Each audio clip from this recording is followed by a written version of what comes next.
Pinagtaksilan siya ng taong akala niya magmamahal sa kanya ng panghabang buhay. Naging napakasakit para sa babae dahil inalay niya ang lahat para sa kanyang asawa.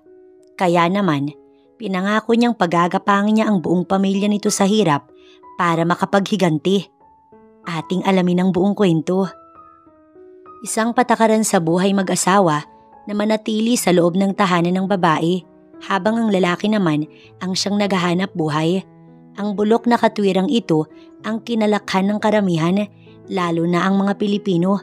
Ngunit taliwas sa kasanayang iyan si Alice. Si Alice ay nakilala bilang isa sa matinik na businessman dito sa Pilipinas. Iba sa lahat ng kababaihan, dalaga pa lamang, strong independent ng talaga. Isang bagay na alam niyang asawa niya lang na si Tristan ang makakaintindi sa kanya. 3 taon na silang kasal at nangako na hindi na magkakahiwalay pa. Ngunit paano kung isa sa kanila ang bumali noon habang ang isa nilalapitan na ng tukso? Ano ang kanilang gagawin?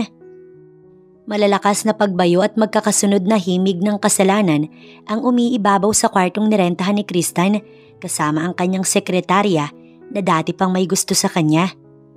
Come on baby, mapanuksong hiling ng babae. Kagat ni Tristan ang kanyang labi. Ganun na ganun ang kanyang hanap. Mainit sa laban. Palagi na lamang kasing pagod si Alice at walang oras sa kanyang pangangailangan. Nailabas ni Tristan ang kanya sa babae. Ngunit sinadya niyang sa labas iyon paagusin dahil ayaw niya ng pruweba sa kanyang pagtataksil. Labis niyang pangihinayangan ng kanyang maganda at matalinong asawa. Oras na mabuntis niya ang batang sekretarya. Another round? Makahulog ang anang babae habang hinahaplos ang dibdib ni Tristan. Napalinga siya sa wall clock na naroon at talagang naitulak ni Tristan ang babae. God, it's been 2 o'clock in the morning. Natatarantang ani Tristan. Isa-isa niyang pinulot ang mga damit niya at isinuot yun.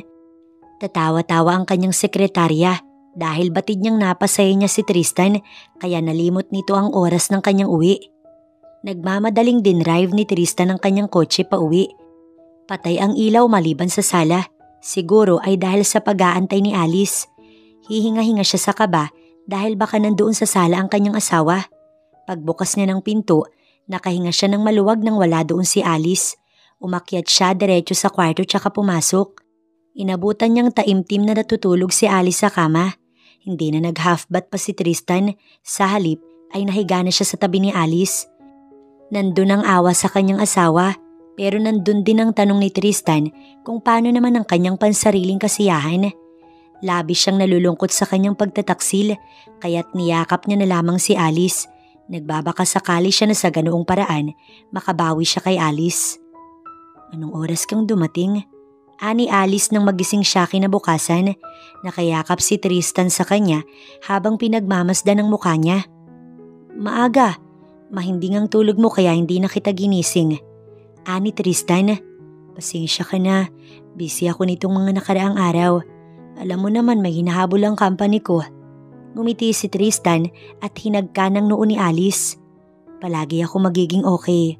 As long as kasama kita. Naipit ni Tristan ang kanyang labi. Nagtatanong kung paano niya nasabi ang bagay na yun.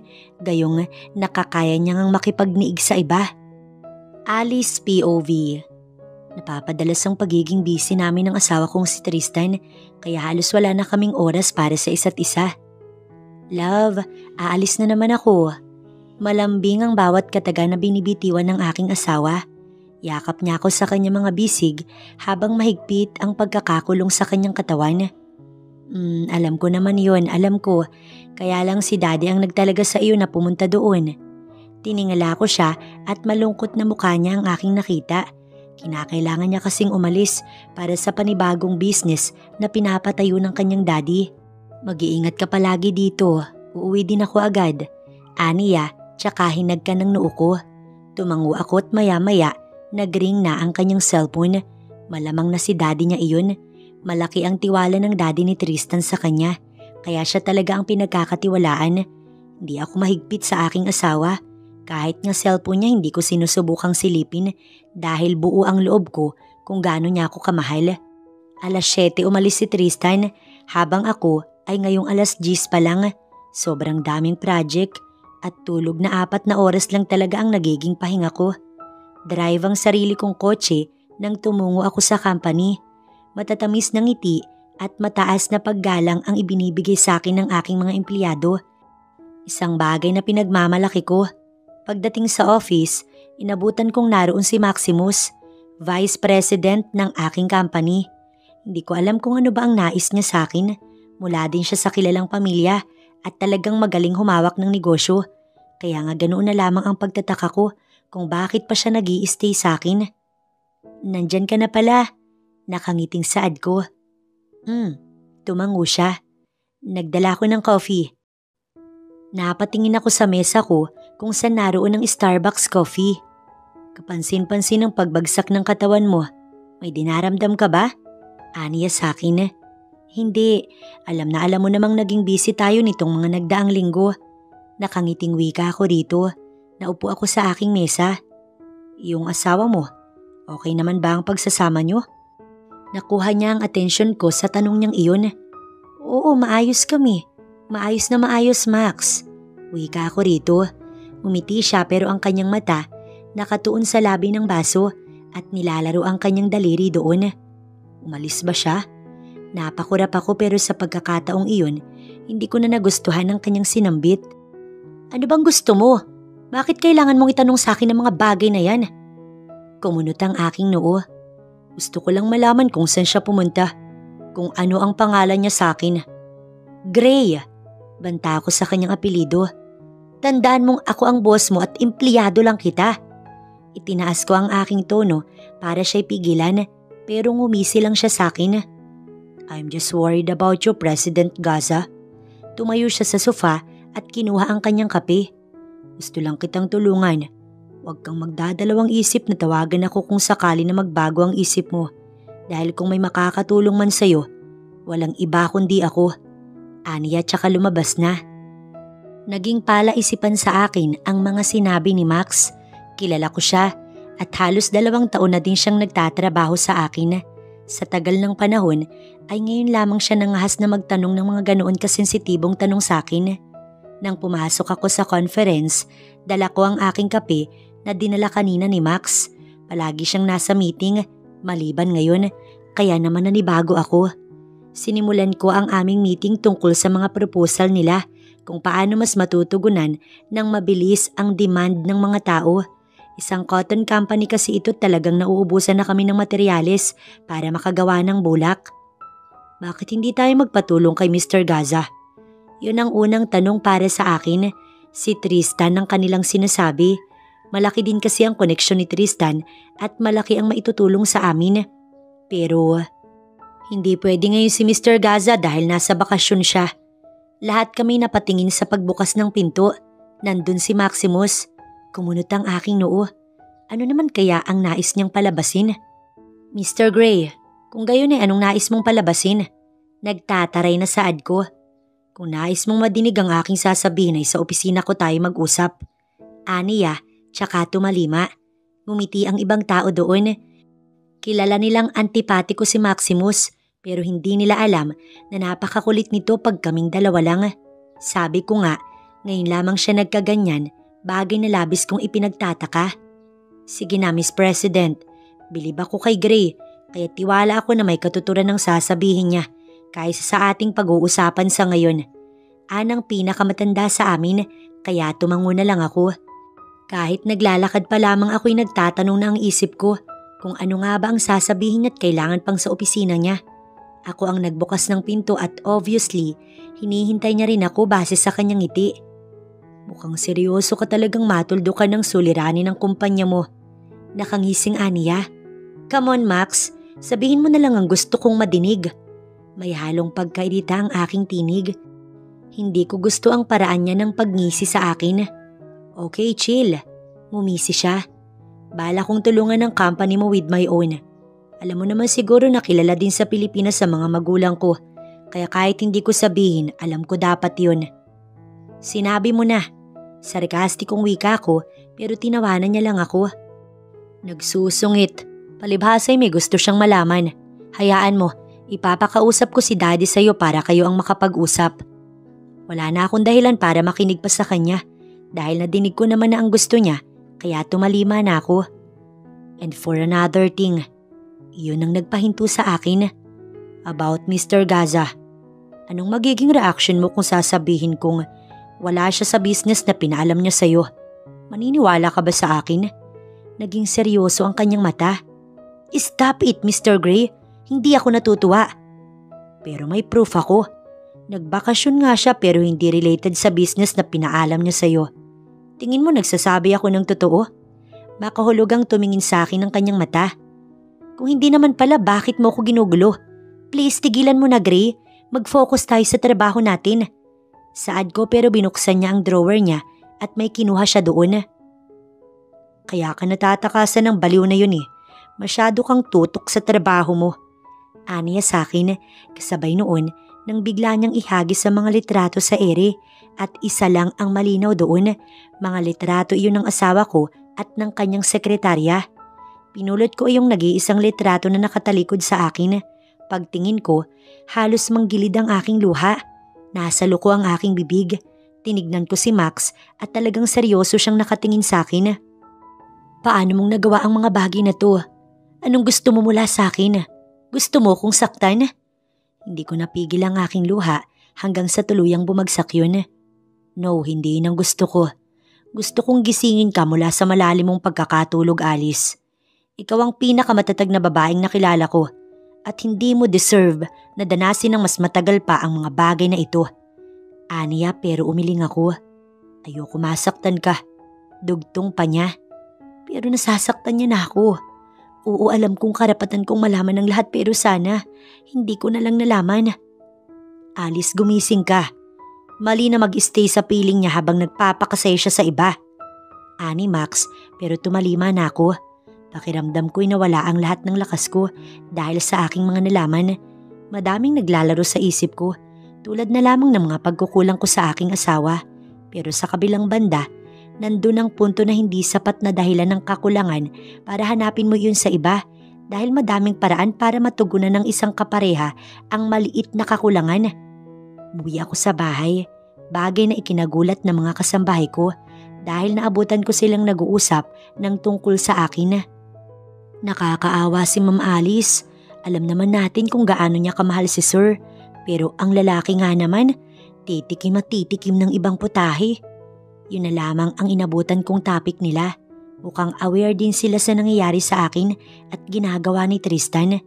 Pagpasok ko, nagpanggap ako na masigla at hindi ko wari na dinig ang kanilang usapan. Ma'am, hindi niyo po sinabi na mapapaaga po kayo ng uwi. Si Remeng ang unang nagtanong sa akin. Siya din ang pinakamatagal sa lahat. Tumango ako tsaka ngumiti. Medyo maluwag yung schedule ko eh. Pinadala ko sa kanya ang bag ko paakyat sa aking kwarto. Alam mo ba kung nasaan ang Sir Tristan mo? Tanong ko habang nasa hagdan kami. Huminto siya sa paghakbang dahil nadinig ko ang paghinto ng yabag niya. Gayunpaman, hindi ko siya nilingon hanggang sa makapasok ako sa aking kwarto. Alam niyang magtatanong ako ng tungkol sa aking asawa. Manang Remeng, paunang sabi ko. Ma'am, ano't ano man po ang mayroon sa inyo ni Sir ay labas na po ako.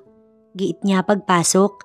Nanginginig ang mga kamay niya habang nakatingin sa sahig.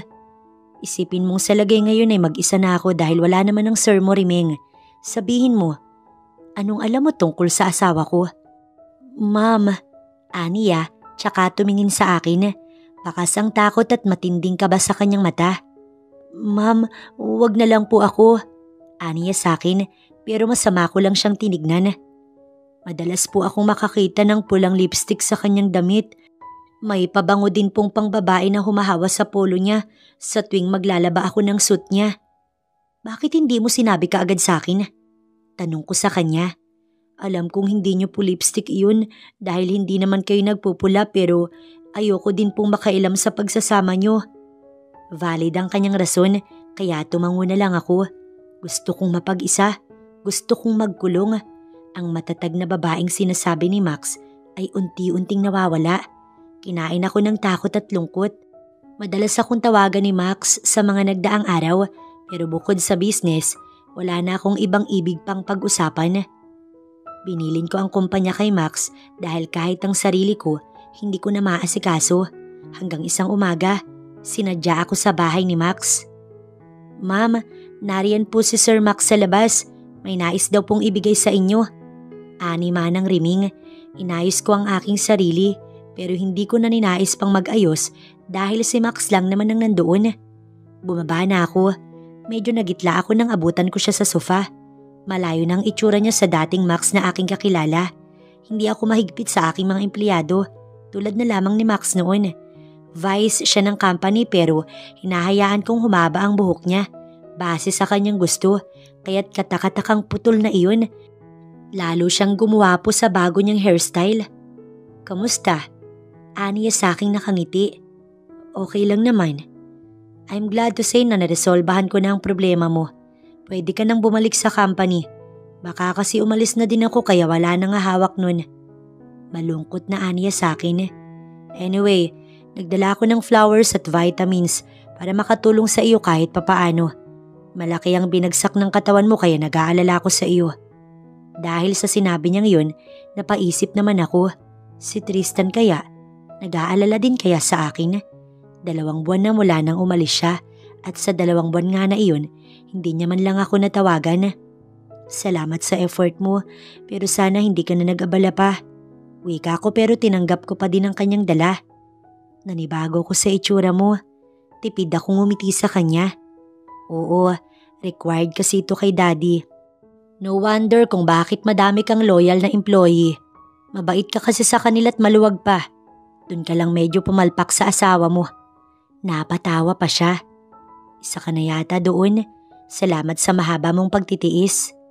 "Alam mo na ba kung nasaan ang asawa mo?" Bigla tuloy akong tinabangan. Hindi ko gusto ang topic. Hindi pa siya tumatawag mula nang umalis siya eh. Ayoko din namang itanong sa parents niya dahil mali yun.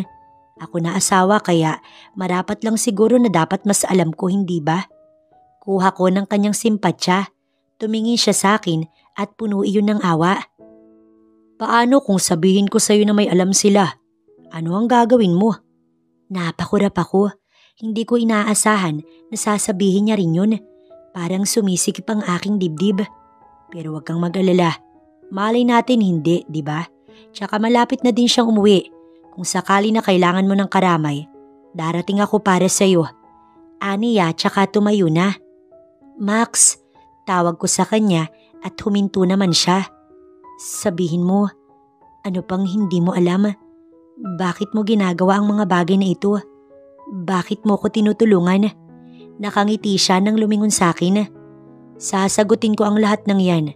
Sabihin na lang natin na hindi naman lahat ay alam ko. Sadyang pinanganak lang ako sa pamilya na may malawak na koneksyon. Ginagawa ko to dahil espesyal ka para sa akin at ang pangatlo, yun pa din ang sagot ko, Alice. Pero hindi ko gustong makita kang nasasaktan."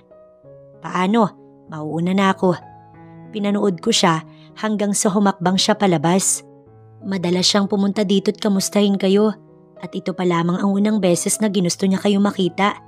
Ani manang riming habang nakatingin kami kay Max na naglalakad. "Kung ganun bakit ngayon niyo lang sinabi?" Siya ang humiling nun. Alam niya ang pinagdaraanan niyo, ma'am, kaya hindi na ako tumutol. Ang binatang iyon, batid kong may espesyal siyang pagtatangi sa iyo. Nakangiting ani manang riming. Hindi ko po yan ikinatutuwa. Saad ko, tsaka ako umakyat sa kwarto. Dinala ko ang bulaklak na dala ni Max. Sa totoo lang, si Max pa lamang ang nakakapagbigay sa akin ng ganito. Si Tristan, noon pa man ay wala siyang hilig na mag-effort ng mga bagay na alam niyang ikatutuwa ko. Nilagay ko ang bulaklak sa vase at isa-isang inisprehan ng mga bulaklak noon ng tubig. Nakangiti kong inayos sa mga mapupulang bulaklak noon, pero ang matamis kong ngiti, unti-unting nawala nang mamataan ko si Tristan sakay ng kanyang kotse papasok. Maaliwalas ang kanyang muka kahit alam kong puyat siya.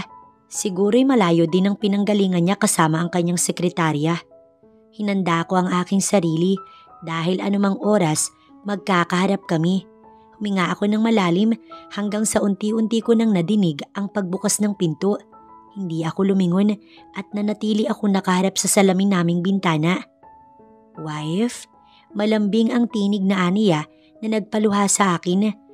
Bumabaon sa isip ko kung paano niya ako natatawag ng ganyan, gayong siya itong taksil, kung ano din ang itinatawag niya sa kanyang kabit. Napagod ka? Humarap ako sa kanya, pero siniguro kong malalaman niyang hindi na ako ang dati niyang asawa. Oo naman, alam mong galing ako sa trip, hindi ba? Nagtatakang aniya, pero may halong pagkataranta. Napapikit ako at yumakap sa kanya. Totoo ang sinabi ni Manang Riming. Dumidikit ang amoy ng pabango ng kanyang babae. Kung ganon ay magpahinga ka na. Saad ko sa kanya. Naroon pa din ang pagtataka pero tumango lang siya. Bakit wala ka sa trabaho mo? Wala naman. Naisip ko lang na mas maiging mag-stay siguro ako sa bahay paminsan-minsan para naman kahit papaano hindi ako magkulang. Natatakot akong baka hanapin mo yung kakulangan ko sa iba. Nagitla siya. Ano bang sinasabi mo? Takang aniya, kaya ngumiti ako. Totoo yun, pero may emergency sa company, kaya kailangan ko ding alisin ang mga harang sa akin. Nakakatakot kung may trader sa akin ang hindi ko alam. Saad ko pa, akmang pupunta na sana ako sa shower room nang bigla niyang hawakan ng aking braso. Ramdam ko ang mga padaplis mong salita, Alice. Sabihin mo, pinaghihinalaan mo ba ako? Kunot ang noo na aniya, pero binawi ko ang aking braso. Hindi mo naman ako traidorin, hindi ba? Makahulog ang saad ko. Mabilis ko lang tinapos ang aking pagligo. Nasisiguro kong hindi makakapagpahinga si Tristan dahil sa aking mga sinabi. Ganyan ang suot mo? Pupunta ka sa opisina? Takang aniya sa akin. Naka-skirt lang ako na maiksi at long sleeve. Sanay siyang nakapants ako pag pumupunta sa opisina. Kaya talagang maninibago siya sa aking itsura. Oo, wala namang masama, hindi ba? Nakataas ang kilay na saad ko. Mula sa kama, tumayo siya't hinawakan ng aking braso. Sabihin mo, ano ba talagang nangyayari sa'yo? Giit niya sa akin pero binawi ko ang kamay ko. Yan ang itanong mo sa sarili mo. Saad ko tsaka ako naglakad palabas. Nagdrive ako ng sarili kong kotse papunta sa kumpanya. Bakit nandito ka? Akala ko magpapahinga ka pa. Ani Max sa akin nang makasalubong ako sa hallway. Nakauwi na si Tristan. Hindi din ako makakapagpahinga dun. Tinignan niya ako tsaka siyang umiti. Hatid na kita sa opisina mo. Namiss ka din ng mga empleyado mo eh. Ani yan nang igiya niya ako sa elevator. Lalo na ako. Natawa ako sa biro niyang yun. Panay kakalukuhan. Wika ako naman sa kanya. Totoo naman eh. Nakakainis lang kasi naunahan ako ng loko na iyon. Aniya, nang makapasok kami sa opisina ko, napatigil ako. Alam kong si Tristan ang kanyang tinutukoy. Pero paano kaya kung mangyari yun? Aniya na naman, nang humarap ako sa kanya, nakatitig siya sa mukha ko. Paano kung sabihin kong seryoso ko na gusto kita? Maximus, binatak at may asawa na ako. Deserve mong magkaroon ng babae na dalaga at hindi tulad kong nakatali na. Hindi ko naman sinabi na piliin mo ko. Sinabi ko lang naman ang damdamin ko. Nakangiting aniya. Mauna na ako. Tawagan mo ko kung sakali na may kailangan ka. Aniya at pagharap niya, malakas na suntok mula kay Tristan ang kanyang natanggap. Napaatras si Maximus. Max! Nag-aalala ko siyang nilapitan. Okay ka lang ba? Nag-aalala kong sabi. Inalalayan ko si Max tsaka ako nilingon si Tristan. Kaya ba ganyan ka nang pumorma ngayon? Ganyan mo kung pakitunguhan? Kaya nagmamaganda ka na dahil dyan sa hayop na lalaki mo? Nanlalaki ang mata na aniya sa akin. Hindi ko siya makapaniwalang tinignan. Anong sabi mo? Naningkit ang aking mga mata. Gustong gusto ko na siyang sampalin at sabihin kung anong mga alam ko. Pero mabigat na tinapik ni Max ang aking balikat. Mali ka bro. Ani Max. Di ito tulad ng nasa isip mo. Anong hindi? Gagawin mo pa akong gago. Alam kong dinidiskartehan mo yung asawa ko. Giit ni Tristan. Alam mo bro, sabi nila wag kang gumawa ng multo. Kung ayaw mo matakot ka sa sarili mo. Kung may problema kayo wag mo kong idamay. Ani Max, tsaka umalis nang hindi ako nililingon. Ano, magsisinungaling ka din? Ani Tristan sa akin. Hindi pa man nagtatagal ay nagring ang aking telepono. Matalim akong tinignan ni Tristan. Matapos ay siya ang sumagot ng linya. Hello Ma'am President, this is Admin Department. Dinig ko ang tinig ni Lena sa linya. Nakasimangot pa din si Tristan nang tumingin sa akin at iabot yun. Hello, this is Alice. Huwag mo munang sabihin. Tawagin mo ang pangalan ko oras na saktan ka niya. Nasa labas lang ako. Pabulong na ani Max sa linya. Sige, thank you for calling me. Nagpanggap akong tungkol sa trabaho ang lahat tulad ng gustong ipalabas ni Max. Ginamit niya ang linya ng admin at sinadya niyang si Lena ang patawagin para masigurong hindi magdududa si Tristan. Hinarap ko ang aking asawa. Anong nais mo? Anong naisipan mo't kailangan mo pa akong sundan dito? Hindi ba't sinabi mong pagod ka? Para pagbintangan ako?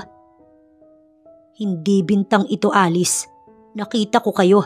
Nadinig ko ang sinabi niya. Pwede ba? Huwag ka nga mag-isip ng ganyan. Hindi ako tulad ng iba na hindi alam kung hanggang saan sila. Saad ko tsaka ako sumiring. Bumalik ka na sa bahay kung ayaw mo magalit pa ako. Umalis ka na Tristan dahil kailangan kong magtrabaho.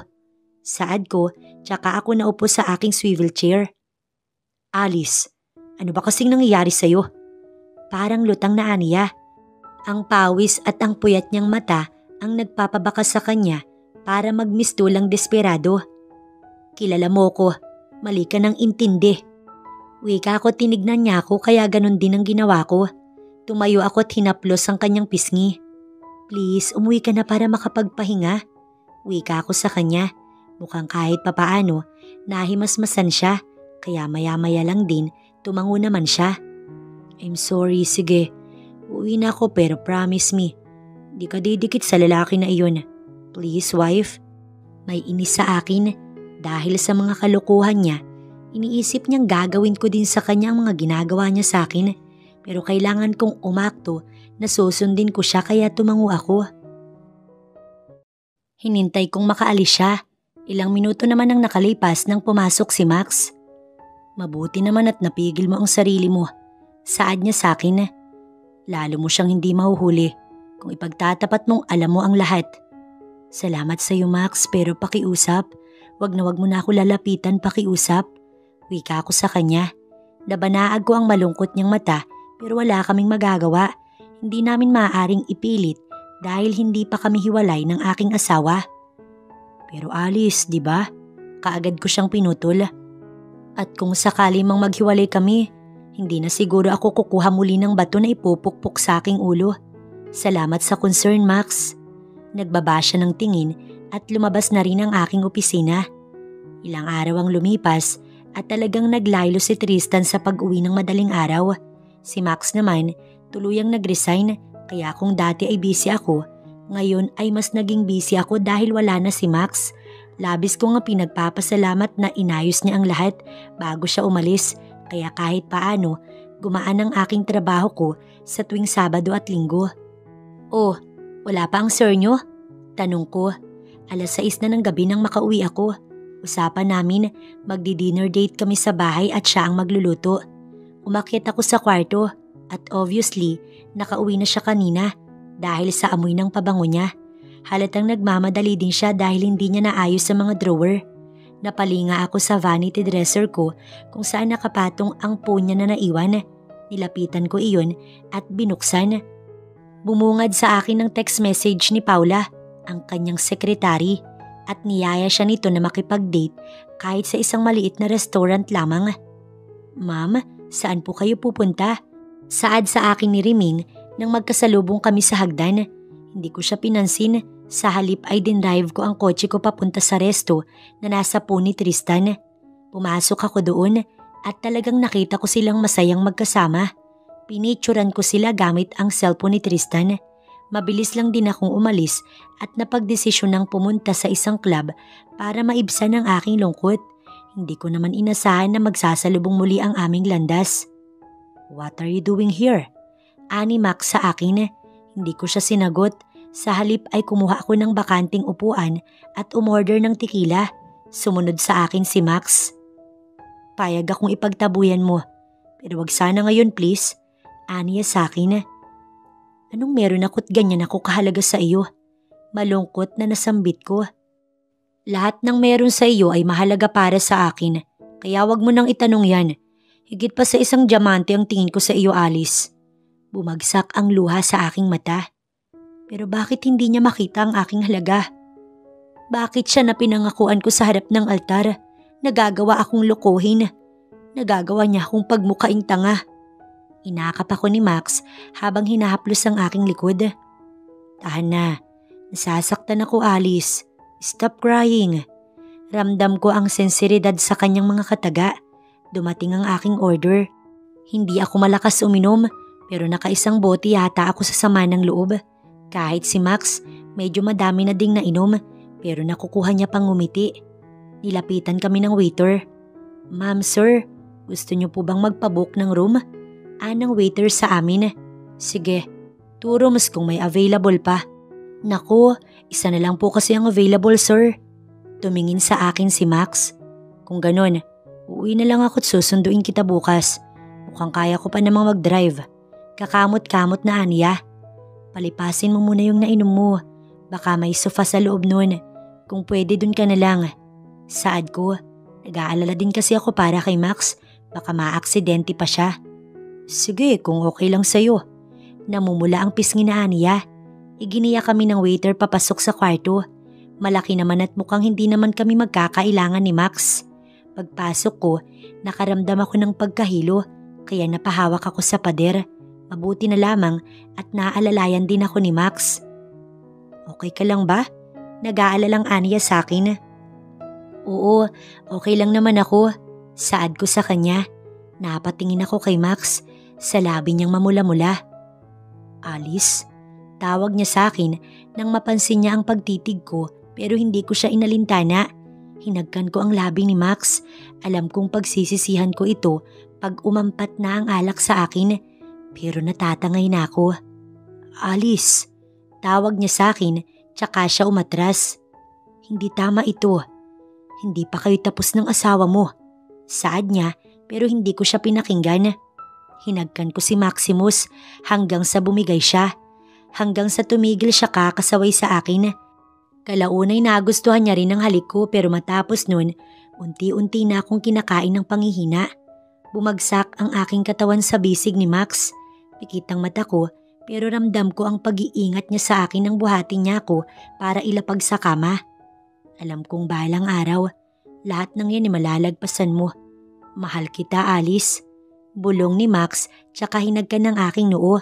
Hindi ko na nalaman kung ano ang mga sumunod dahil kinain ako ng matinding antok. Kinaumagahan paggising ko, wala na si Maximo sa kwarto pero may mainit na sabaw na umuusok sa mesa, kaharap ng sofa na hinigaan niya. May notes din at isang pares ng damit. Nakasaad doon na mag-ingat ako pa uwi. Huwag kalimutang i-take ang gamot na naroon para mawala ang aking hangover. Bagay na sinunod ko naman. Hindi ko na iniisip pa si Tristan. Dahil ngayong araw ako makikipaghiwalay sa kanya. Hindi ako magpapaka-impokrita at martir para sa kanya. May mga bagay na hindi dapat pang hinayangan at isa na doon ang aming kasal. Ngayon ka lang umuwi? Hindi makapaniwalang ani Tristan nang pumasok ako sa kwarto pagdating ng bahay. Halatang kagigising niya lang. Saan ka galing? Aniya pero hindi ko siya pinansin. Wife? Aniya pang minsan pero dumiretso ako sa drawer ko at kinuha isa-isa ang aking mga gamit. Alice, ano bang nangyayari sa'yo? Aniya tsaka hinawakan ng braso ko pero mabilis kong hinawi ang kamay niya para ako'y mabitiwan. Ako? Ako pa talagang tatanungin mo niyan? Hindi makapaniwalang saad ko. Ako na nga walang ginawa kundi mahalin ka. Sigaw ko sa kanya. Hindi ko inaasahan na bubuhos ang aking luha. Hindi ba dapat ako? Ako ang magtanong sa'yo ng bagay na yan. Anong pagkukulang ko, Tristan? Kinabukasan natin ang pinaghahandaan ko, kaya ako nagpapakabisi habang ikaw, para sa kapirasong laman ay naisip mo kong lokohin. Sunod-sunod ang naging pagtulo ng aking luha. Wife, ano bang sinasabi mo? Magpapalisot ka pa? Hindi ka aamin? Mula sa maliit na bag na dala ko, kinuha ko ang cellphone niya at itinapon iyon sa kama. Nandyan lahat ng ebidensya ko, Tristan. Yung mga bintang at hinala mo sa akin, alam kong ikaw ang gumagawa. Pinahid ko ang aking mga luha, tsaka nagpatuloy sa paghahakot ng aking gamit, pero niyakap niya lang ako mula sa aking likod. Listen to me. Mali lahat ng nakita mo. Nag-usap lang kami. Hindi yun tulad ng iniisip mo, wife. Mahal kita. Hindi kita ipagpapalit sa isang katulad niya. Umarap ako sa kanya at isa-isang inalis ang kamay niya na nakapalupot sa akin. Nagawa mo na. We're done. I'm sorry, Tristan, pero hindi ako magsisettled sa ganitong klaseng sitwasyon. Saad ko tsaka ako lumabas. Kay manang riming ko na lamang ipapakuha ang aking mga gamit. Nang lumabas ako, naroon na si Daddy. Hahakbang na sana ako palapit sa kanya, kaya lang nga hinabol ako ni Tristan. Lumuhod dito at hinawakan ng aking kamay. Nakikiusap ako. Huwag mo kong abandonahin ng ganito. Luha ang aniya sa akin. Maawa ka, mahal na mahal kita, Alice. Ibalik mo ang para sa akin. Yun lang ang hiling ko. Yung kumpanya na hinahandle mo, ako na ang uupo doon at bababa ka bilang bise.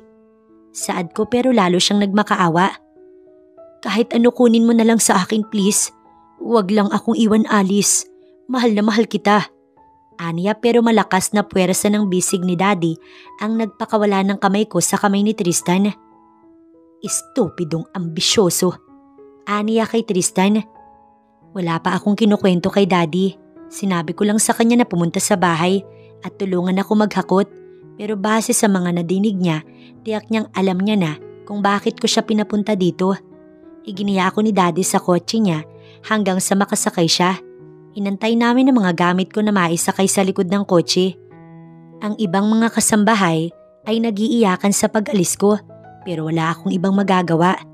Hindi kami nag-imikan ni Daddy hanggang sa paandarin niya ang kotse. Sinabi ko naman na sa iyo, wala akong tiwala sa hayop na batugan na yan. Tignan mo, niloko ka lang. Simula ni Daddy. Wala po ako magagawa, Dad. Wala po ako magagawa, Dad. Hindi ko hawak ang isip at panahon. Siya ang may desisyon ng bagay na yan. Nang piliin ko siya, napagdesisyon na naming maging isa. Pero sana nga naniwala ako sa kasabihan yung buwan nga nagbabago, ang tao pa kaya. Malungkot kong sabi. Nakatapak lang sa likod ng kalabaw. Akala mo'y ibon ng hindi maabot. Bawiin mo sa kanya ang kumpanya na binili mo. Hindi ako makakapayag na may papakinabangan siya sa'yo. Hindi ako kumibo.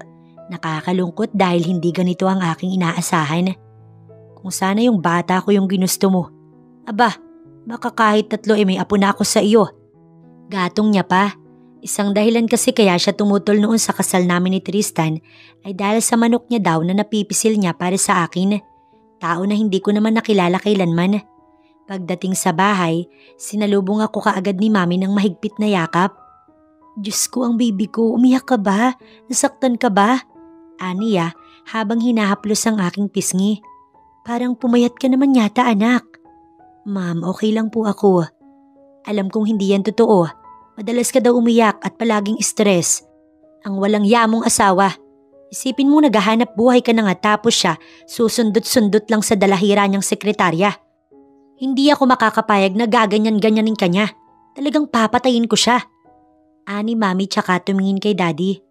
Isipin mong kahit pala sa kumpanya, sinugod ka para ibintang sa'yo ang kasalanan niya. Po, nagulat ako. 3 lang kasi kaming naroon nila Tristan. Hindi ko pa naikukwento ang bagay nito sa kanila. Kaya nagtataka ako kung paano nila iyon nalaman. Sino po bang nagsabi sa inyo? I'm sorry. Napakurap ako sa pamilyar na tinig na iyon kaya sinilip ko kung sino iyon. Nang makita ko ay si Max. Maximus? Anong ginagawa mo dito? Takang tanong ko pero hindi niya na ako sinagot nang akbayan siya ni Daddy. Iho, nandyan ka na pala. Magiliw na ni Daddy na para bang sa isang iglap nakalimutan niya na ang pag-uusap namin. Teka, magkakilala kayo ni Max? Ani Mami, napatigil din si Daddy. Abat oo nga no. Ani Daddy nang tumingin siya sa akin. Kayo, paano po kayo nagkakilala? Ngiwing tanong ko. Si Max yung manok ko na sinasabi ko sa iyo eh. Nagmamalaking ani Daddy habang tumatawa. Kumunot ang noo ko. Tumingin ako ng makahulugan kay Maximus. So kaya pala kilala mo ko? Usisa ko nang iwan kami ni Mami at Daddy sa sala. Kaya mo ko gusto dahil matagal mo na pala akong kilala? Nakataas ang kilay na tanong ko. Senior ako ng daddy mo sa business industry. I'm sorry kung late ko nang nasabi sa iyo. Baka kasi iwasan mo ko dahil alam kong inaalala mo yung feelings ng asawa mo. Siya pala yung Gray na sinasabi ni Daddy, yung kahit bigyan ko ng maliit na puhunan ay magpapalaki niya. Ang tanyag na money monster kong tawagin. Si Maximus ang kinatatakutan ng lahat ng mga negosyante. So ano ang desisyon mo? Aniya sa akin. Hindi mo pwedeng basta nalang i-divorce ang asawa mo. Oo nga't niloko ka niya. Alam mong mahal din kita pero hindi ko gagamiting advantage yun para makuha ka. Alice, isipin mo ang lahat ng gagawin mong desisyon, yung hindi mo pagsisisihan. Aniya sa akin. Pinag-isipan ko ang mga sinabi sa akin ni Max pero buo na ang aking desisyon. Pagbabayarin ko sila sa kataksilan nila. Kinaumagahan, dumiretso ako sa kumpanya. Inaasahan ko nang makikita ko doon ang haliparot na sekretary ni Tristan. May pagtataka sa kanya nang ako ay makita. Ma'am, bakit po kayo napasyal? Nakangiting aniya. Tinignan ko siya mula ulo hanggang paa. Talagang nahut-hutan niya ang aking asawa. Mga branded ang lahat ng suot niya. Hindi ko siya pinansin at naupo ako sa swivel chair ni Tristan. Hindi ko inaasahan na papasok din si Tristan at bahagya pang nagulat nang ako ay makita. Alice, halata na naguguluhan ng kabit niya sa kung ano ang nangyayari. Tulad ng sinabi ko, bababa ang pwesto mo. Mananatili sa tabi ko yung sekretary mo. Bumalik ka na sa pwesto mo. Ayoko nang malaro, Tristan. Bakas ang pangamba sa mga mata ng babaeng kaharap ko. Marahil ay hindi pa sinasabi ni Tristan ng mga bagay na alam ko na. Wife, baka naman pwede. Sinamaan ko siya ng tingin kaya hindi niya na itinuloy ang kanyang sasabihin. Nakayuko siyang umalis. Hinintay kong umalis si Tristan bago ako tumingin sa babae. Mula ngayon, ako na ang uupo bilang presidente ng kumpanyang ito. Kilala mo naman ako, hindi ba? Istriktang tanong ko sa kanya. Nakatingin lang siya sa akin. May nobya ka ba? Saad ko habang nakatingin ako sa mesa. Opo, Miss President. Magalang na ani at ngumiti naman ako. Nakakatuwa naman. Kung pwede, isama mo siya kung magkakaroon tayo ng time ni Tristan. Hindi po siya pwede. Busy din po kasi siya sa trabaho niya. Naiilang na aniya, kaya tinignan ko siya tsaka ako tumango. Sayang naman. Tumingin ako sa tiyan niya na medyo nakaumbok. Hindi pa man ako nagtatanong nang bigla niyang masalo ang bibig niya at nagsunod-sunod ang pagduwal niya. Ma'am, excuse me po. Saad niya tsaka nagtatakbo. Buntis siya. Yun kaagad ang pumasok sa aking isipan na anak nila iyon ni Tristan. Naging napakasakit noon para sa akin pero pinilit kong maging matatag. Naglakad ako palabas at sinundan ng babae sa CR. Pero hindi ko na siya inabutan doon. Mukhang nanggaling na siya doon kaya sinubukan kong silipin si Tristan dahil baka nandun siya. At hindi nga ako nagkamali nang ako ay sumilip. Tristan, buntis ako.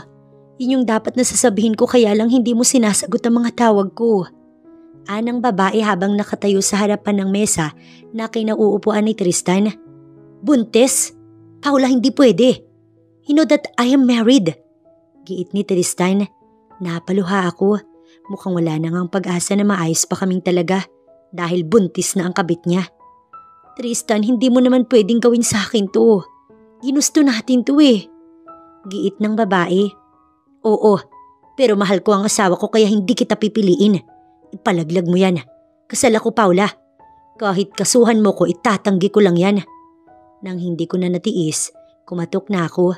Mukhang tumigil sila sa pag-uusap. Pumasok ako at kapwa may gulat sa kanilang reaksyon. Miss Secretary, anong ginagawa mo sa office ni Tristan? Wala po. Itinatanong ko lang po kung anong gagawin sa mga schedule na na-postpone. Tumango ako at nagkunwaring naniwala sa kanya. Excuse me, sir. Aniya sa akin tsaka lumabas. Mauna ka na. Susunod na din ako. Saad ko sa kanya bago siya tuluyang lumabas. Hinintay kong mawala ang yabag ng babae bago ako magsalita. Tinignan ko si Tristan. Siguro naman may ideya ka na kung bakit ako narito. Nakangiting saad ko. Nagbago na kasi ang isip ko, Tristan. Parang nagliwanag ang kanyang muka nang sabihin ko iyon. Talagang umaasa pa din siya na babalik ako sa kabila ng kahayupang ginawa niya sa akin. Napagdesisyonan kong kansilahin ang pagiging vice-presidente mo. Bumalatay ang ngiti sa kanyang labi. Sa halip, alisin ka sa kumpanya ko at panindigan mo ang problemang naidulot mo sa babae mo, Tristan. Dahan-dahang nawala ang ngiti sa kanyang labi. Wife, hindi na, Tristan. Maghiwalay na tayo at hindi mo na ako matatawag na wife ulit. Kukunin ko yung lahat ng binigay ko sa'yo, pati na ang utang ng magulang mo sa amin. Lahat-lahat kukunin ko nang makita mo kung gaano kalaki ang pinakawalan mo. Wife, Alice, nilapitan niya ako. Wife, magtitino na ako.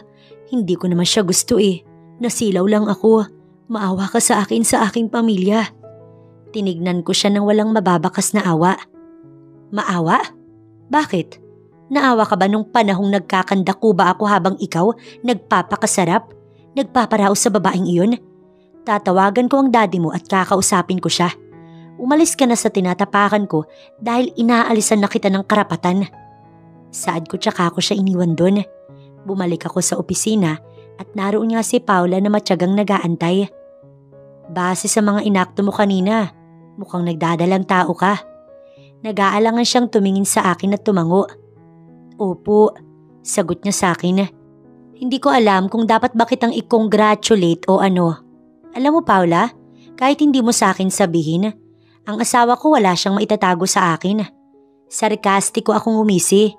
Huwag kang magalala dahil hindi ko babawiin ang asawa ko. Dahil iyon na siya. Iyong-iyon na Paula. Pero kapalit noon ang trabaho nyo. Pareho na kayong sisante sa kumpanya ko. Pero akala mo kay Tristan tong kumpanya kaya mo siya pinatos? Oo, kanya. Sa kanya ko pinagkatiwala pero ako ang owner. Ngayon, inuutos ng owner sa iyo na umalis kayo ngayon din sa kumpanya ko. Matigas na saad ko. Nang makaalis siya, umupo ako sa aking swivel chair. Napakabigat para sa akin na magganito ng tao pero maging sila hindi ako nirespeto. Napaisip ako ng malalim kung tama nga ba ang naging desisyon ko. Pero kung hindi ko ito gagawin ay ako lang din ang mahihirapan. Hindi ako papayag na gaganituhin nila ako. Nakatanggap ako ng tawag mula sa dati kong in-laws. Hindi pa kasi nila alam ang mga nangyayari. Kaya minabuti kong ipaalam iyon nang i-message ko sila. Iha, baka nabibigla ka lamang. Pakiusap, pag-isipan mo itong mabuti. Saad sa akin ng mami ni Tristan. Pumunta na lang po kayo dito para dito natin pag-usapan. Saad ko tsaka ko pinatay ang linya. Maya-maya, bumukas ang pinto at pumasok ang sekretary ko, dala ang divorce paper na pinakuha ko sa kanya. Dumiretso ako ng conference room para doon na lamang mag-antay. Hindi ko na din inistorbo pa si mami at daddy dahil labas naman sila nung panahon na pinili ko yung walang yakong asawa. Bumukas ang pinto at pumasok ang dalawa kong in-laws. Magandang umaga po. Ngumiti ako sa mga ito. Lungkot at pangamba ang nababakas sa kanilang muka. Halata na hindi pa talaga sila ready o baka mas magandang sabihin na hindi nila inasahan na gagawin ito ng anak nila. Lena, saad ko, alam kong nasa labas lamang ang aking sekretary. Pumasok siya at tumingin sa akin. Nag-aantay siya ng iuutos ko sa kanya. Pakitawag mo si Tristan at Paula. Utos ko rito. Sino naman iha yung Paula? Anang mami ni Tristan. Nakatingin ako sa mga gold na suot niya. Mabuti pa ang nanay ni Tristan, nakasuot ng mga ginto, samantalang ang nanay ko ay mas pinipiling maging natural dahil ayaw niyang makaramdam ng puwang ang mga taong nakapaligid sa kanya. Ayaw niyang maramdaman ng mga tao na iba ang mundong ginagalawan niya. Inilapag ko sa harap nila ang papel, sila'y nagkatinginan. Divorce paper, iha? Anang daddy ni Tristan, kaya tumango ako. Makikipagkalas na po ako sa anak niyo. Walang pagdadalawang isip na sabi ko. Kung itatanong niyo sa akin kung bakit, mamaya makikita at malalaman niyo din. Pero hindi ba't malusog at masaya ang pagsasama niyo ni Tristan? Anang ginang kaya ngumisi ako rito. Yun nga rin po yung akala ko. Pero sa kabila pala ng mga akala natin, bumukas ang pinto at pumasok si Tristan kasama si Paula. Pero halata na hindi maganda ang kanilang kondisyon na nagkaroon na sila ng hindi maipaliwanag na diskusyon. Hayan, at nang babae siya. Dugtong ko sa aking sinabi. Tumingin ang mami ni Tristan kay Paula. Napatayo pa nga ito. Ikaw? Hindi makapaniwalang anang ginang. Hindi ba't sekretary ka lang ng anak ko? Nanggagalaiting saad ng mami ni Tristan. Tita, wag mo kong matawag-tawag na tita dahil hindi kita tatangkiliking manugang. Isa lang ang manugang ko. Ang isang gaya mo, hindi nababagay sa anak ko. Napangisi ako. Hindi ko nakita na mga mukha pala silang lahat na pera. Mga mata pobre. Sa dami ng ipapalit mo kay Alice ang gaya pa nito. Hindi ka marunong lumugar, malandi ka. Sigaw ng ginang, tsaka malakas na sinampal si Paula na ikinatinag nito sa kanyang kinatatayuan. Wala naman pakailam si Tristan. Yan ang lalaking sinamahan mo. Walang paninindigan. Pakiingatan lang po dahil dinadala niya ang magiging apo nyo. Lahat sila ay natigilan. Anong sabi mo? Anang daddy ni Tristan. Opo, buntis ang babae ng asawa ko. Kaya saang lugar pa kaya namin maayos ang relasyon na sinira niya? Sarkastikong sambit ko. Kukunin ko lahat ng utang nyo tulad ng kasunduan natin noon bago pa mangyari to. Pero this time, mas liliitan ko ang palugit. 1 linggo lang ang dapat maibalik ang lahat ng amin. Please excuse me. Saad ko tsaka ako tumayo. Napahawak ang ginang sa dibdib niya na para bang nahihirapang huminga. Sabihin mo Tristan, biro lang ang lahat ng sinabi ni Alice, hindi ba? Ayoko nang bumalik sa buhay na iyon. Ano na lamang ang sasabihin sa akin ng mga amiga ko? Tristan, lumuhod ka kay Alice. Kung maaaring magpakamatay ka kakahingi ng tawad, gawin mo. Maawa ka sa akin. Anang ginang hinang-hinana. Tita, dinig kong saad ni Paula na nag-aalala sa kanya. Tumigil ka. Salot ka sa pamilya ko. Hinding-hindi kita matatanggap na walang yaka. Dinig ko ang malakas na sigaw niya kaya napangisi na lang ako. Masakit na masarap. Ganoon ang pakiramdam. Para ako nabunutan ng tinik. Para bang kahit niloko ako ng asawa ko, ang makita silang nagdurusa, medyo naging okay ako. Bumalik ako sa opisina. Naupo ako't nag-relax. Pinikit ko ang aking mata hanggang sa makadinig ako ng pagbukas ng pintuan. Hindi ba dapat nagpapahinga ka? Dinig kong ani Maximus nang sadyain niya ako. Dinilat ko ang aking mga mata. Sabi ng daddy mo nandito ka daw, kaya sinadya na kita. Parang malungkot ka. May nangyari bang hindi maganda? Aniya sa akin, pero nakangiti pa din siya. Wala, okay lang ako. Ngumiti ako ng tipid. Nakasalubong ko si Tristan kasama yung babae. Nag-aaway sila but still ask me kung saan ako pupunta. Sinabi kong sayo. Max. Wala pa akong sinasabi, Alice. Hindi ako nagmamadali. I can wait. Kung gusto mo, tulungan pa kitang makamove on eh. Naghahamon na Aniya. Hindi ko alam kung makakabangon pa ako pero sa ngayon, gusto kong maging magkaibigan na muna tayo please. Malungkot na saad ko. Umiti siya at hinaplos ang ulunan ko. At your service, kamahalan. Nakangiting Aniya. Maghihintay ako kahit gaano pa yan katagal. Sa ngayon ang mas iniisip ko ay ang kalusugan mo. Gusto kong alagaan ka kaya sana kahit doon pagbigyan mo ko. Aniya habang nakatitig sa aking mga mata. Mabilis na lumipas sa mga araw. Siguro'y wala nang mukha na maiharap sa akin ng mga parents ni Tristan kaya hindi na sila sumadya para ako'y kausapin. Dineposit na lang nila sa bangko ang kanilang utang. Napilitan silang ibenta ang bahay, kotse, lupa o kahit ang mga gintong alahas nila para makumpleto ang bayad sa akin. Minsan ko nang pinaalala noon kay Tristan na kaya kong ibigay ang buhay na nais niya para sa kanyang pamilya. Pero kabaliktaran noon, oras na saktan niya ako. Nabalitaan kong nag-online selling ang mami ni Tristan. Yung mga branded niyang damit ang siyang ibinibenta niya dahil nga maging sa kasino ay may utang ito. Nagrerenta naman sila ng bahay. Napag-alamanan ko ding ulam sa karinderya ang kanilang pinagtsatsagaan. Nakakalungkot isipin na hindi nila iningatan ang buhay na pinahiram sa kanila. Nagdesisyon na rin akong ibenta ang dati naming bahay ni Tristan at mga unit na lang dahil ako lang naman ang mag-isa. Sila mami at daddy, pinaalis ko muna ng bansa para naman hindi na sila masali sa aking mga problema. Araw ng linggo noon, kaya bala kong magpahinga sana. Bukas na kasi kami maghaharap ni Tristan sa korte para sa divorce namin kaya kailangan ko ng lakas. Mahigit 4 na buwan din ang iginugol ko sa pag-iintay para mawala ang nakakadiri niyang apelyido sa aking pangalan. Pikit ang mata ko noon nang tumunog ang doorbell ng unit ko kaya bumangon ako. Nakapadyama at sando lang ako. Tinignan ko sa screen kung sino ang naroon. Maximus? Akala ko ba busy siya? Pinagbuksan ko ng pinto si Max nang makita ko siya sa screen. Anong ginagawa mo dito? Nothing. Gusto ko lang na i-check ka. Pasok ka. Dumaan siya sa harap ko dahil ako na ang nagsara ng pinto. Napakabango niya. Mula nang umalis si Max sa company, aaminin kong namimiss ko din ang presence niya. Siya kasi ang hingahan ko ng sama ng loob o kaya ng pagod ko noon. Coffee tayo sa labas?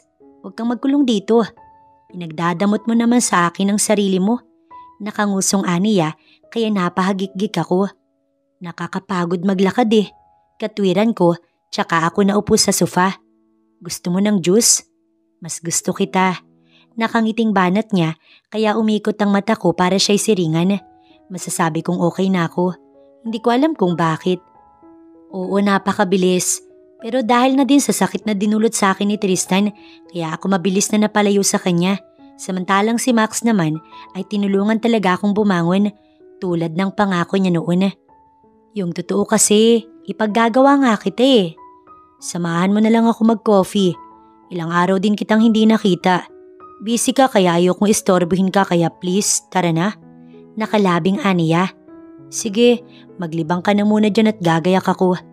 Tumayo ako pero hinila niya ang kamay ko. Tuloy ay napaupo ako sa kanyang hita. Parang ibang paglilibang yata ang naiisip ko. Ngingising-ngising aniya kaya sinimangutan ko siya. Wala sa rules ko to sumusobra ka na. Saad ko sa kanya. Sa pagkakataong yun, siya naman ang sumiring. Tinaas niya ang kamay niya na para bang ayaw niya na akong hawakan. Suko na, sige na gumayak ka na. Baka mag-extend pa yung 1 taong pag-move on mo. Birong aniya na ikinatawa ko. Mabilis ko lang din na tinapos ang aking paliligo.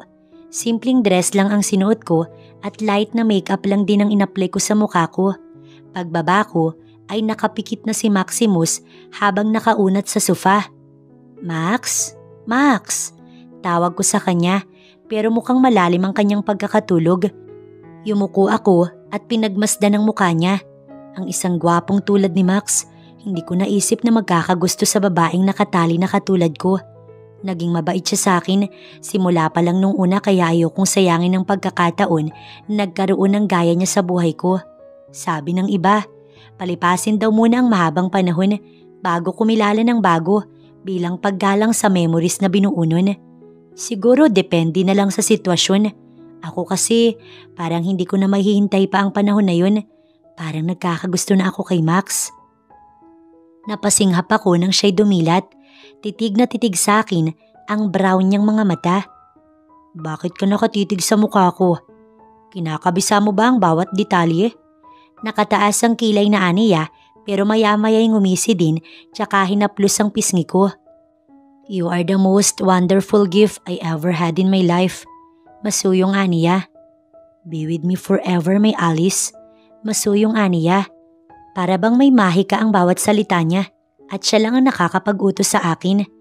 Hinawakan ko ang kanyang mga kamay. Hindi pa sa ngayon, pero gusto kong hintayin mo iyon, Max. Ngumiti siya at tumango. Hinawakan niya ang bato ko at giniya para mahagkan ng noo ko. Tara, libre kita. Alam ko namang lahat meron ka na. Kaya kapilang ang kaya kong ilibre sa iyo. Aniya, kaya napangiti ako. Pinagbuksan ako ni Max ng kotse. Hanggang sa makalabas kami, hindi niya binitiwan ang kamay ko. Ngayon pa lang, gusto ko nang magpasalamat dahil alam kong may tao na nag-aantay sa akin kahit na ganito ang aking sitwasyon. Hindi nawala ang ngiti sa aming mga labi hanggang sa mapadaan kami malapit sa palengke kung saan nakaagaw ng atensyon ko ang isang matandang lalaki. Ang daddy ni Tristan, tambak siya ng malalansang isda na kanyang lilinisin. Kung dati, pera at ballpen ang naglalaro sa palad niya, ngayon ay isda at kutsilyo.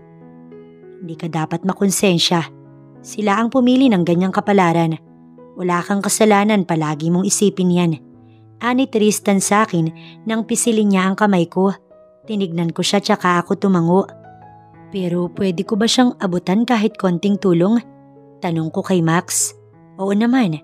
Mahal kita pero hindi ako magiging hadlang sa mga bagay na gusto mong gawin. Sa halip ay tutulungan pa kita.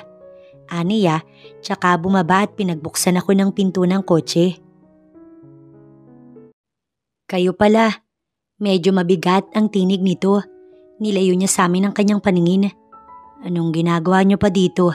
Hindi kayo nababagay sa lugar na ito. Gusto ko lang na magbigay ng kaunting tulong. Inabot ko ang 2,000 piso pero hinawi niya ang kamay ko. Bakit? Dahil ba inuusig ka ng konsensya mo? Matapos mo kaming saidin? Malakas na bulyaw niya sa akin. Hindi ko alam ang aking isasagot. Bakit nga ba sila nadamay sa kasalanang anak lang nila ang gumawa? Napaatras ako nang humarang si Max sa harap ko. Matalim niyang tinitigan ng daddy ni Tristan. Inuusig? Hindi ba dapat ay si Alice ang magsabi niya sa iyo?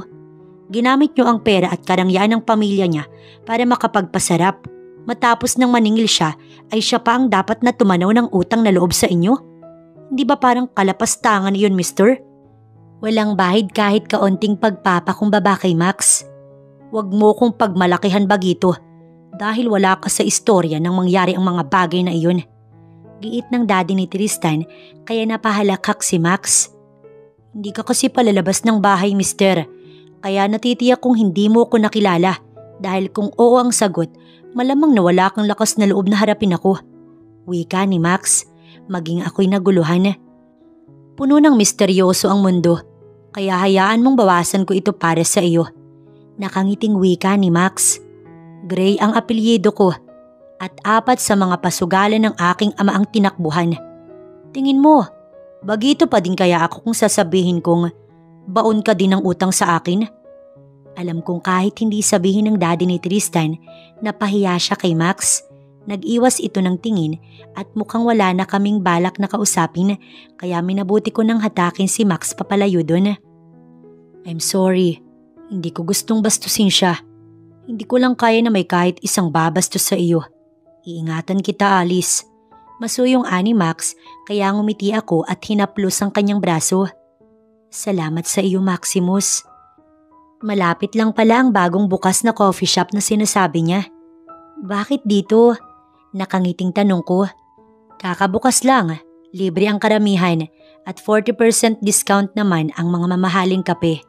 Kuripot ka kahit may bilyones ka kaya dito na lang kita dinala. Tatawa-tawang aniya. Hindi ko alam kung paano niyang nalaman pero espresso ang in-order niya tulad ng paborito ko at 1.5 sugar lang din ang na-request niya. Si Max na din ang naghanap ng mauupuan namin, yung spot na matatanaw namin ng highway. How was it? Anong lasa ng libre? Nakangiting aniya. Wari sabik na makita kung natutuwa ako o hindi. Masarap, tulad ng mga karaniwang kape. Masiglang wika ko pero lumukot ang mukha niya. Kung nagtimpla niyan kaya dapat mas masarap, hindi ba? Ikaw? Usisakot nandun ang pagtataka sa akin. Oo. Bala ko mabuhay kasama ka at ang shop na ito. Nakakasawa nang magkaroon ng sobra-sobra sa buhay. Mula nang maging isang gray ako, nakukuha ko na lahat ng gusto ko maliban lang sa iyo. Kaya ngayon kung sakali na papapasukin mo ko sa buhay mo, gusto ko na lang na ipagtimpla kita ng kape buong buhay ko. Nakangiti niyang sambit. Tinitigan ko siya tsaka hinaplos ang pisngi niya. Napakapuro ng puso mo, Max. Nangihinayang ako dahil sa isang tulad ko pa ikaw nagkagusto. Mas deserve mo na magkaroon ng babaeng buo. Babaeng hindi pa na ikakasal kahit kanino. Pero ikaw lang ang para sa akin. Yun ang alam ko. Nung mga araw na nalaman kong buo na ang desisyon mo na iwan si Tristan, sinabi ko sa sarili ko na hindi na kita pakakawalan. Na gusto na kitang ikulong sa mga bisig ko habang buhay. Gusto kong hagkan ng noo mo bago tayo matulog sa gabi. at gusto ko makasama ka hanggang sa aking huling paghinga. Dahil sa mga katagang iyon ni Max, hindi ko naiwasang hindi maging emosyonal. Salamat sa paghihintay at sa pagdating mo. Balang araw, alam kong masusuklian ko din ang lahat ng kabaitan at pagmamahal mo. Hindi mo ko kailangang suklian dahil desisyon kong mahalin ka, Alice. Desisyon na alam kong kahit kailan hindi ko pagsisisihan. Ngumiti kami sa isa't isa pero maya-maya lang umagaw sa aming pansin ang pagbukas ng pinto sa entrada ng shop. May pamilyar na babae. Paula? Nasabi ko sa aking isipan. Malaki na ang tiyan niya at malaki na ang pinagbago ng itsura. Kamuntikan ko na siyang hindi makilala dahil naging morena ang balat niya at halatang losyang na siya dahil sa mga damit niyang may kalumaan. Hindi ko inaasahan na maglalakad siya papunta sa direksyon namin. Mukhang ako ang sadya niya. Alice, tawag niya sa akin. Parang pinukpok ang aking dibdib nang makita ko ang kanyang kalagayan. May pasa ang gilid ng labi niya. Dahan-dahang tumulo ang luha sa kanyang mga mata. Napakurap ako nang lumuhod siya sa harap namin ni Max at syempre tulad ng palaging reaksyon ni Max, salubong na naman ang kilay nito. Alice, tulungan mo ko. Sinasaktan ako ni Tristan. Binubugbog niya ako. Pumiyok ang tinig niya habang umiiyak siya. Wala na kasi akong maibigay na pera sa kanya matapos kong matanggal sa trabaho dahil nga buntis ako. Sinasaktan niya ako. Maawa ka sa akin, Alice. Tulungan mo kong makawala sa kanya. Naawa ko para kay Paula. Kailanman, hindi ako sinaktan ni Tristan. Talagang ang hindi mo masasabi ang panahon. Ang sobrang paghahangad na mga bagay-bagay, hindi din maganda. Tulad na lamang ni Paula na gustong maging instant milyonarya. Kahit hindi niya pa alam ang katotohanan sa likod ng ugali ng taong binibingwit niya. Hindi kita maaaring tulungan. Ipagpaumanhin mo, ngunit tapos na ang papel ko sa buhay niyo. Hindi pa man nalalayo ang tingin ko nang makita kong papasok si Tristan at halatang nakainom siya. 10:00 pa lang ng umaga pero uminom na siya. Talagang nasira na ang buhay niya. Nandito ka lang palang babae ka. Napatigil siya nang ako ay makita. Alice? Marahang aniya, tsaka siya tumingin kay Max. Magkasama kayo? Sabi ko na iba ang pakiramdam ko noon eh. Biglang lumungkot ang kanyang mga mata. Tara na, wala na tayong gagawin dito. Aniya, tsaka hinila si Paula palabas. Nakakalungkot na makitang nasa ganoon silang sitwasyon, pero sila ang pumili noon kaya wala akong magagawa. Are you okay? Ani Max sa akin, tsaka hinaplos ang kamay ko. Oo, ayos lang. Naawa lang ako sa sinapit nila. Saad ko habang nakatingin sa dalawa. Nakakatuwa ang kabaitang taglay mo. Pero kung minsan, yan din ang dahilan kung bakit naaabuso ang karamihan. Ani Max sa akin. Alam kong may ikaw na aalalay sa akin balang araw. Kaya hindi ko na dapat pang katakutan ng mga bagay na iyon, hindi ba? Tinapos namin ang aming pagkakape matapos ay nagaya pa si Max na maglakad-lakad. Hindi naman kasi ganun kainit ang sikat ng araw. Kung minsan, umiihip din ang hangin. Dinala niya ako sa kumpanya na kanyang hinahawakan. Doon nga ikinagulat ko pa na kilala ako ng lahat ng mga empleyado na nililigawan niya. Tulad ko, close din siya sa kanyang mga empleyado. Lalaki ang sekretary ko. Aniya bigla nang nasa elevator na kami. Tinignan ko siya habang nakangiti ako na makahulugan. Wala naman akong sinabi ah. Biro ko sa kanya. Iba pa din na alam mo. Malalim ang pagmamahal ko para sa iyo, Alice. At hindi ko sasayangin ang pagkakataon na ito. Hindi na ako nakasagot nang bumukas ang elevator. Ilang hakbang lang din mula sa sarili niyang opisina. Pagpasok namin, namangha ako sa disenyo ng kanyang opisina. Halata na napaka-organized niyang tao. Naglakad pa ako hanggang sa maharap ko ang mesa niya kung saan ikinagulat ko ang picture ko habang taimtim na natutulog. Saan mo naman nakuha yan? Sa akin. Ako mismo ang kumuha niyan nung panahon na broken ka.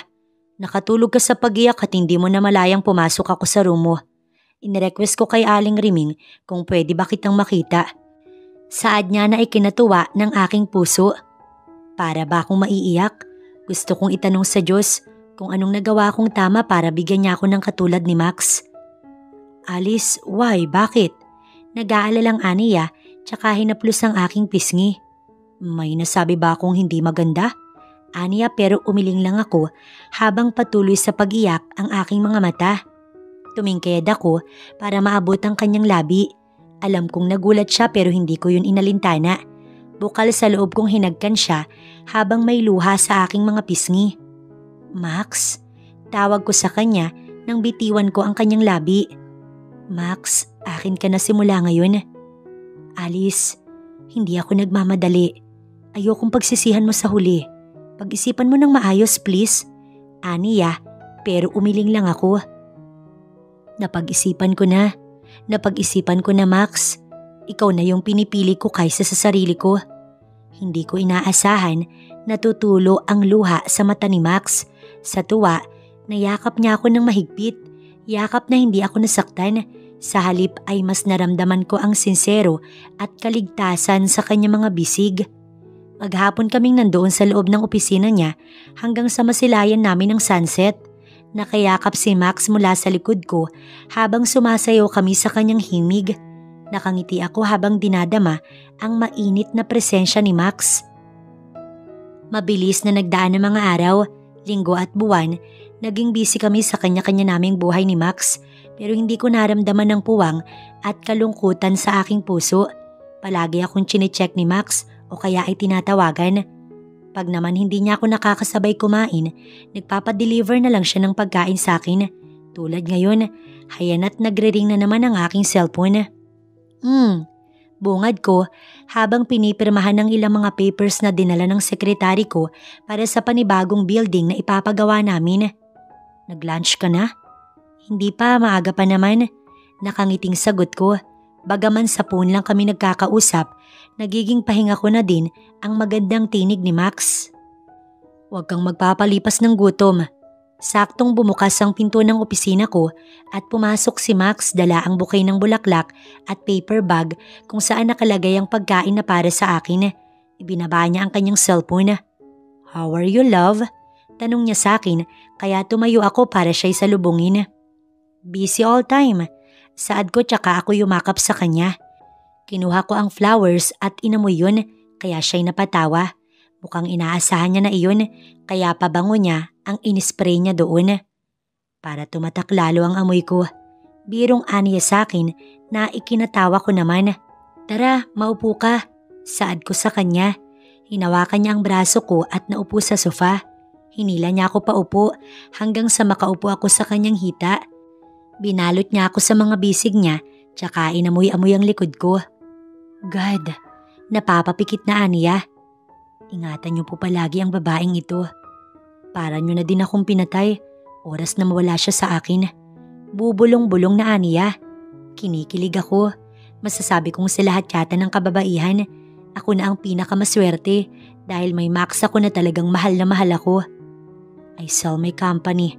Biglang hirit niya. Kaya ako'y nagulat. Gusto ko na lang naalagaan at bantayan ka. Gusto kong maging sekretary mo, Alice. Napakurap ako sa kanyang sinabi. Isipin mong ipinagpalit niya ang pagiging CEO para maging sekretary ng taong alam niyang walang kalaban-laban sa pagiging matalino niya. Oh, wag ka nang humirit. I already talked to Tito and he agree with that deal. Sa totoo lang sa laki ng naipon ko, kahit 4 na beses ka pang mabuhay, hindi mo nakakailanganing magtrabaho. Wala kang ibang gagawin kundi mahalin ako. Nagmamalaking aniya. Matapos ng mahabang araw na pangungulit sa akin ni Max, nagaya siyang dumalaw sa bahay since nakauwi na nga sila mami from out of country. Pagdating namin sa bahay, inabutan namin silang nagpe-prepare ng dinner. Talagang welcome na welcome si Max sa family ko at iyon ang nakakatuwa, bagay na hindi ko naranasan kay Tristan. How are you doing both of you? Si Dad ang nagtanong. Doing great, Dad. Sarkastiko akong sumagot, tsaka ako tumingin kay Max na nakangiti. Bakit naman ganyan ang ekspresyon ng great mo? Curious na ani Daddy pero nakangiti din. I've been busy for doing my job without knowing na binenta ng pala desisyon kong boyfriend ang company niya para mag-apply sa akin bilang sekretary ko. Irap na saad ko. Tumawa si Daddy. O bakit hindi ba mas maganda yun? Sa halip na sa iba ka pa mapunta, tiyak na kay Maximus na. Dahil bantay sarado ka na. May pader ka pa. pagmamalaki ni Daddy. Inaasahan ko na magkakampihan sila ni Daddy dahil they are bros. Parang si Max pa nga ang anak at hindi ako. Tama po, kaya nga po mas maigi kung sasabihin ko na sa inyong gusto ko nang pakasalan ng anak nyo. Lahat kami otomatikong napalinga kay Max. Ano bang sinasabi mo? Mag-iisang taon pa lang akong hiwalay. Ano naman, iba ako't iba siya. Gusto kita kaya hindi ko napatatagalin pa. Wika ni Max. Mas nagulat pa ako nang mamataan ko ang dalawang tao na naglalakad papasok. Sa taranta ko, napatayo ako para magbigay galang. Sila ang mga magulang ng walang yakong boyfriend na daig pa si Flash kung bumanat. Magandang gabi po. Bumeso ako kay Mr. Gray at niyakap naman ako ng mami ni Max. Oh God, Max is right.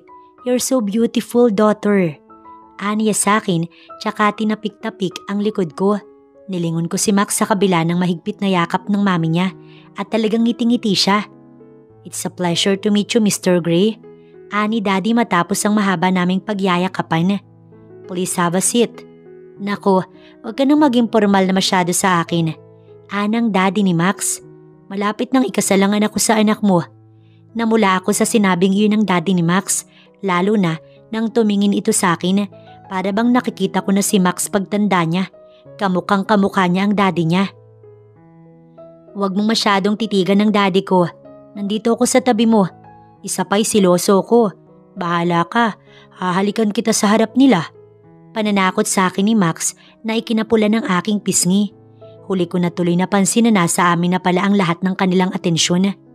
So bakit hindi tayo lumukso sa kasalan ng mga anak natin, kompadre? Ang daddy ni Max ang siyang nag-initiate ng topic na iyon. Ngumiti si Daddy at tumingin sa akin.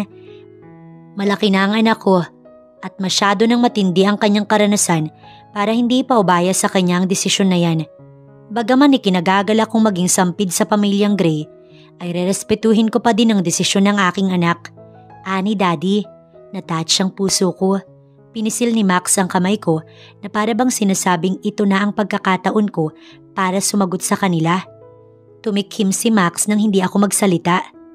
Kinagagalak ko din pong i-anunsyo na ikakasal na kami ni Alice bukas. Nakangiti at nagmamalaking tugon ni Max. Max, what are you talking about? Pabulong na saad ko pero nginitian niya lang ako. Mula sa kanyang bulsa, kinuha niya ang isang diamond ring na siyang isinuot niya sa daliri. I told you, maging maingat ka sa pagsagot sa akin dahil baka pagsisihan mo. Lagpas na ako ng kalendaryo. Kaya hindi maaaring pati ikaw ay mapalagpas ko. Pakakasalan kita, Alice. Walang kagatul-gatul na aniya. Hindi man lang siya mahiya para sa kanya o para sa akin. Oh, ano pang ginagawa natin? Hindi ba dapat ay pinapaayos na ang kasal nyo? Anang Daddy ni Max.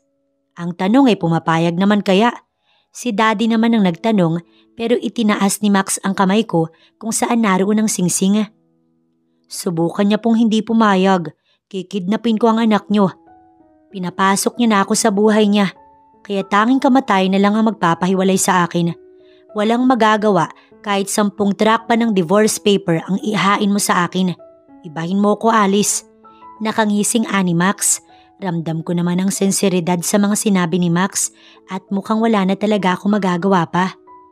Bukas po ang kasal namin, Dad. Yun lang ang tanging na sagot ko dahil wala naman na akong kawala. O di paano? Dito ka na matutulog anak, ganoon ba?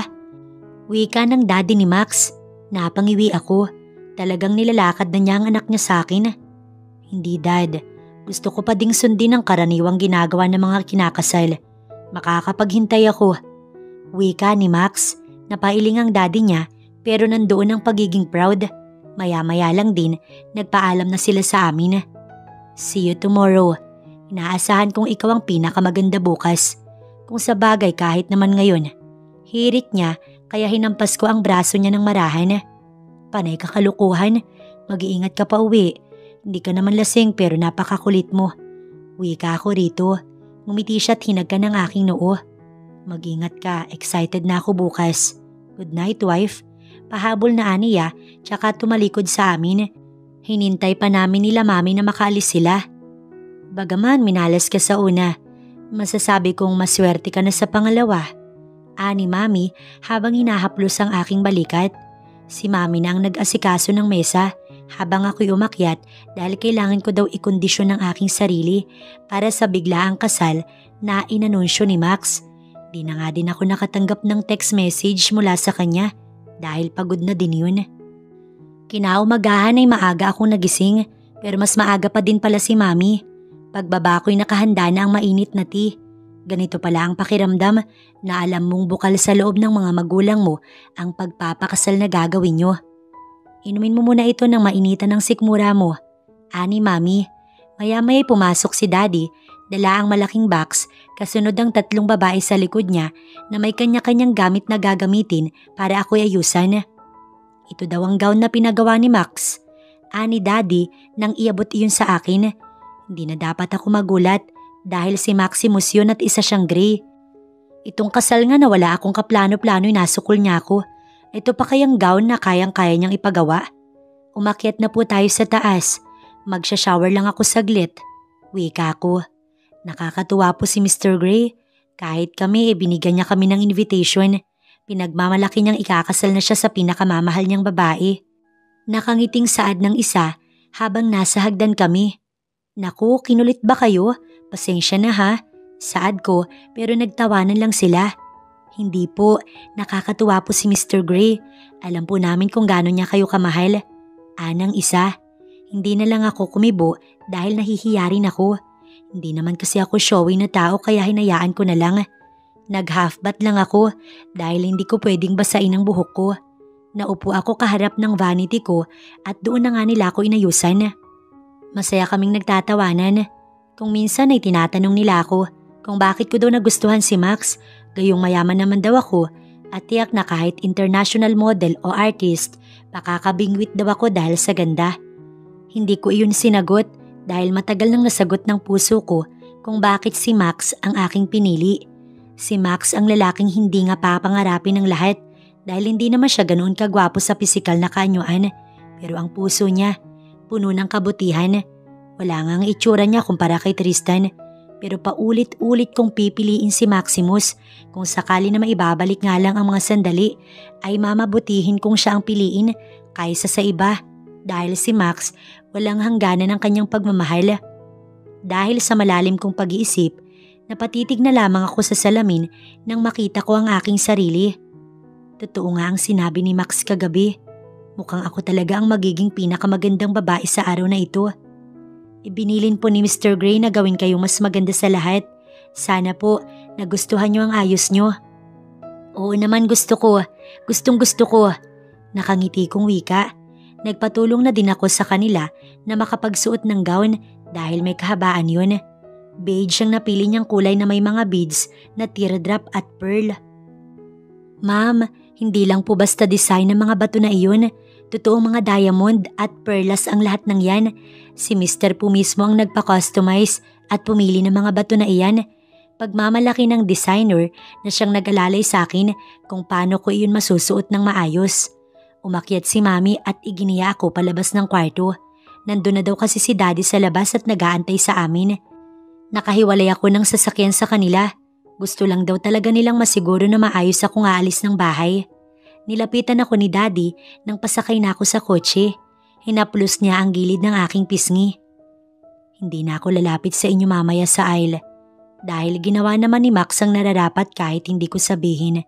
Ang tanging hiling ko na lamang, maging maayos ang pagsasama niyo. Huwag mo na muling susubukang maging independent dahil nandito si Daddy sa tabi mo. Palagi mong asahan ang tulong ko habang buhay ako anak. Madamdaming aniya, tsaka ako hinagkan sa noo. Sumakay ako sa kotse. Sa malaking simbahan na pili ni Gray na ikasal. Lahat nga nang naroon, nagmistulang sorpresa sa akin dahil wala akong ideya kung anong klaseng simbahan ba ang pupuntahan namin. Pagbaba ko, tumugtog kaagad ang wedding song na Marry Your Daughter. Maaliwalas ang panahon, ang lahat ay nakangiti sa aking pagpasok. Nauna na sila Mami sa simbahan at mukhang hindi na nila ako ihahatid palapit kay Maximus. Kumabog ng husto ang aking puso nang tumapak na ako sa pulang carpet na nakalatag. Sa dulo noon, naroon na ang huling lalaking pag-aalayan ko ng lahat. Nakangiti at talagang galak na galak ang kanyang muka nang ako ay makita. Sabi ko na bungad niya nang makalapit ako sa kanya.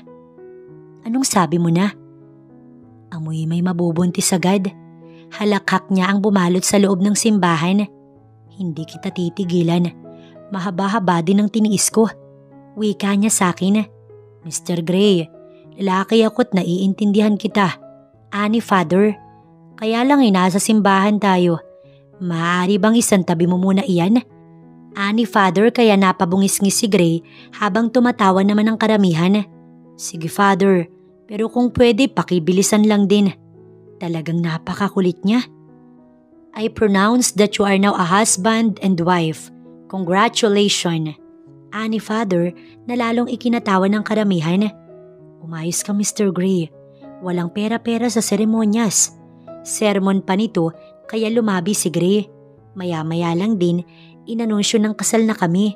Naghiyawan ng lahat ng naroon, lalo na nang halikan ni Max ang labi ko nang halos tatagal yata ng 5 minuto. Mahal kita Alice.